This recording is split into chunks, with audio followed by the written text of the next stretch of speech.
Hmm. Have you ever desired to have superpowers? Humans have an energetic template that has superpowers. And the only way that you can really tap in and develop these superpowers is to learn to see beyond that narrow, narrow window of the five senses.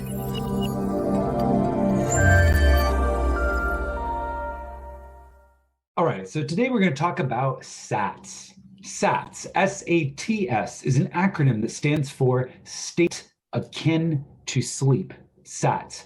Now, Neville talks about this state akin to sleep. That's how he refers to it. It's only the internet community that has taken it and abbreviated it to S.A.T.S. But Neville talks about this, and he says it is a skill that you must cultivate, that you can apply on demand. You must be able to place your body into this state of awareness, essentially on command. Now, here's the thing about Neville, and I'm not the only person that has surfaced this about Neville. This is something that a lot of people have become aware of, including some famous authors that have written about Neville's work. Neville was a dancer. Neville was a dancer. When Neville emigrated to the United States of America about 1921, he became a dancer. He toured all over the world with his dancing partner named Amarique, and he was a famous Broadway dancer. Now, why is this important? Because to be a dancer, you have to have this kind of almost innate ability to surrender yourself into states of being, to be able to alternately bring tension into your body and to relax, particularly if you're going to be a good dancer. Now, if you're not going to be so a dancer, obviously doesn't really matter your skill in this regard. But Neville was not just any dancer. Neville was an acclaimed dancer, and he earned a lot of money in his dancing career up until the Great Depression. Neville was a dancer. He had this ability to really focus on filling himself into a state of consciousness to do his performances. Now, what this means is that Neville was teaching something that he himself was very skilled at. And for a lot of people, it is not quite so easy to just randomly surrender ourselves to the feeling of the wish fulfilled or surrender ourselves to a physiological state of being. Now, this is why this is important. State akin to sleep is a very specific state of awareness. It is a state of consciousness. It is a state of consciousness. It is a window between full wakefulness, like I am right now as I'm speaking to you in this moment, and the full-on state of sleep that we enter into every night. Now, every single human being on planet Earth passes through this state akin to sleep, 2 times, right? Once upon falling asleep and once upon waking up. Now, scientists have a term for this little window of consciousness between fully awake and fully asleep. They call it hypnagogia. And on the other side, where you're fully asleep and you're starting to become awake, it's called hypnopompia. Now, this tiny little state of consciousness, this little window, is a portal. It is a door to the deep mind. Deep mind. Now, Neville knew this, and Neville taught that this door, this portal to the deep mind, was a place that you could go to plant imaginal pictures. Because it gives you direct access to the subconscious mind. You can literally go into the subconscious mind and you can plant scenes as you are falling asleep. Now, Neville talks a lot about this all throughout his work, most famously in chapter 2 of Feeling is the Secret, titled The Secret of Sleep. You can actually access this little window of consciousness, and as you're drifting off to sleep, you can tap into this portal to the deep mind and you can plant imaginal pictures. But here's the thing.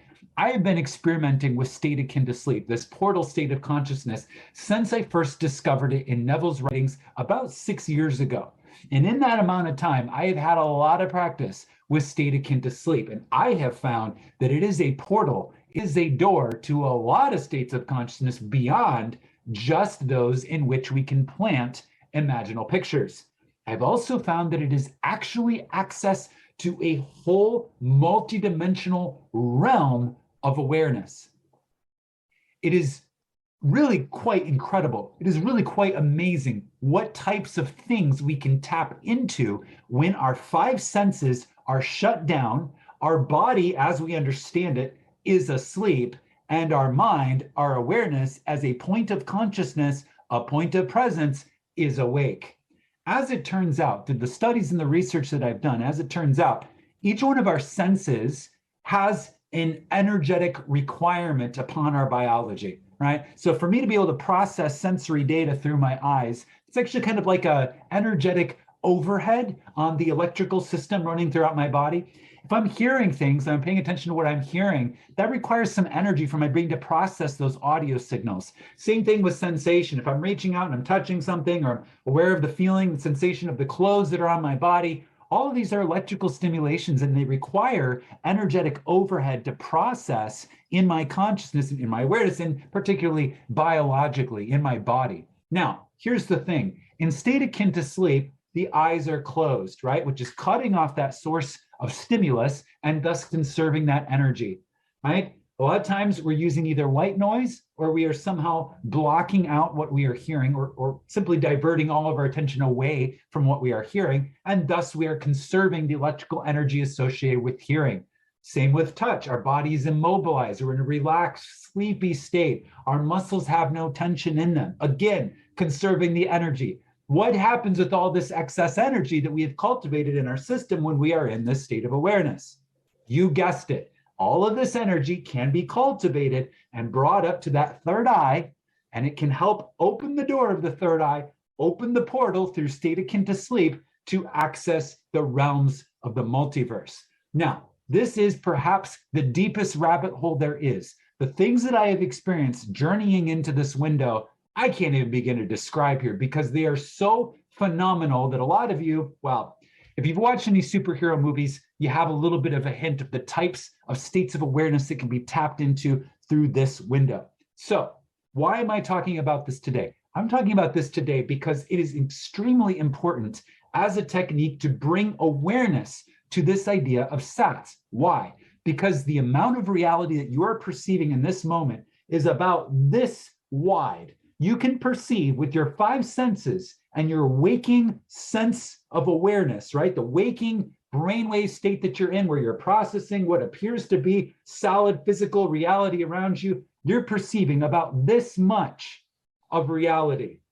And the rest of what reality is, the rest of all that you are, is accessed outside of the realm of your narrow window of the senses. So I am bringing awareness to this idea because the best thing that you can do to develop the multidimensional aspects of your being, of your biology as a human, humans have an energetic template that has superpowers.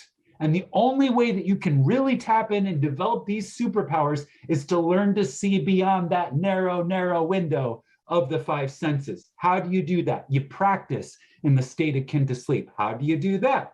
You quite literally do exactly what I'm talking about. You lay down on a couch or some sort of recliner, probably not your bed, because in your bed, you have this psychological association that a bed is for sleep.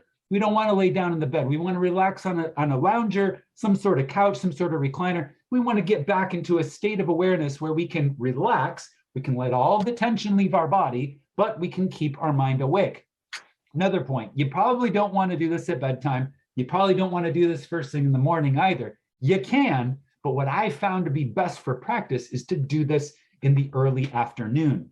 Take that opportunity to recline back on the couch, but keep your awareness present while you let your body fall asleep. Now, a lot of you will just instantly fall asleep.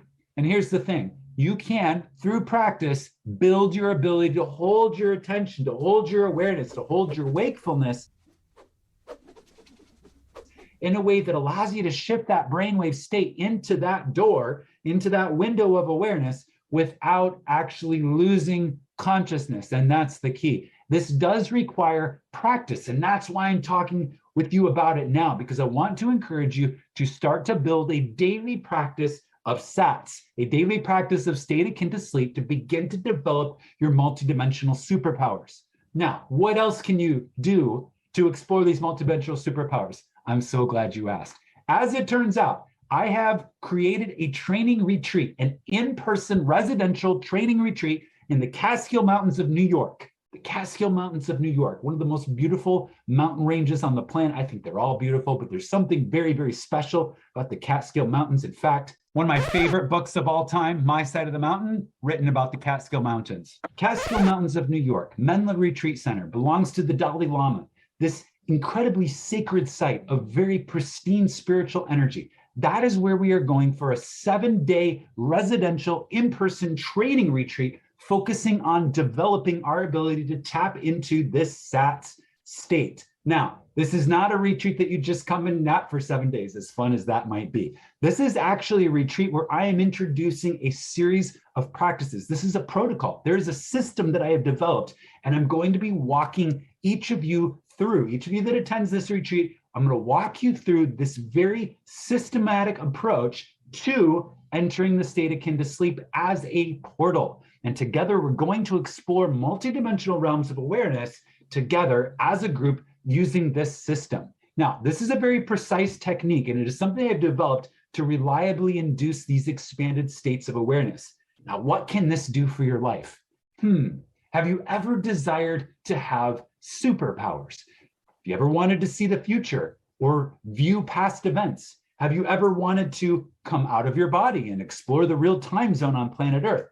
Have you ever wanted to travel the astral plane? Have you ever wanted to tap into the web of genius and download designs straight from higher dimensions? All of these things and so much more. This rabbit hole goes so deep. All of these things are available through the state akin to sleep. Now, do you need to come to this training retreat? No. What you need to do is you need to start practicing with this on your own right now. Will this training retreat help you? Absolutely. This training retreat is for those of you who feel called to bring this multidimensional aspect, cultivate these superpowers that are available to you and bring them to the next level. This is really a honing and a refinement process that is available to you in this retreat. Now, that's going to wrap up all that I have to say about S.A.T.S for right now, but I want you to go to my website, check out the information about this retreat. If it resonates with you, save your seat now. I look forward to enrolling you into this incredible multidimensional training course. And until next time, I'll be back with some more information about S.A.T.S. Imagine wisely, my friends, and I'll talk to you soon. The School of Imagination. Find us online, schoolofI.org.